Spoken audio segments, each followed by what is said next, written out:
कराची में site limited की नाअहली सामने आ गई। साइट सनती एरिया में नालों पर ताहाल फैक्ट्रियां कायम हैं। तेज़ बारिश के दौरान गंदे नाले का पानी साइट लिमिटेड स्टाफ कॉलोनी के घर में दाखिल हो गया है। अपडेट करेंगे आपको।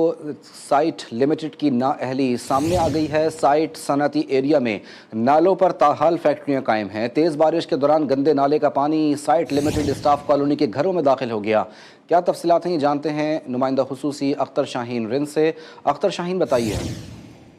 जी, ये साइट लिमिटेड का इलाका जो कराची का साइट मेन इंडस्ट्रियल एरिया है, वहाँ पर नालों के ऊपर सनतकारों ने अपनी फैक्ट्रियां कायम कर रखी हैं। ये गैर कानूनी तजावजात हैं जिसे हटाने के लिए 12 हिदायत की जाती रही है, लेकिन साइट लिमिटेड का जो इदारा है वो इस काबिल नहीं है कि वो तजावजात का खात्मा कर सके और बार बार सनतकारों के दबाव में आ जाता है। अभी हालिया बारिशों के दौरान जो गंदा नाला था वो उबल पड़ा और उसका गंदा नाले का जो पानी है वो साइट लिमिटेड की स्टाफ कॉलोनी के घरों में दाखिल हो गया। जामे बनूरिया के पास ये नाला वहाँ पर मौजूद है, जिससे मुलाजमीन का लाखों का नुकसान हुआ।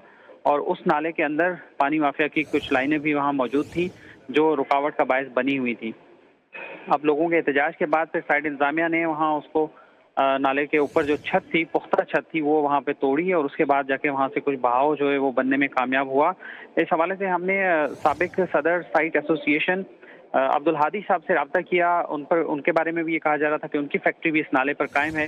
ताहम उन्होंने इस बात की तरदीद की और उनका कहना था कि मेरी फैक्ट्री जो है वो 1988 से वहाँ कायम है और कानूनी है।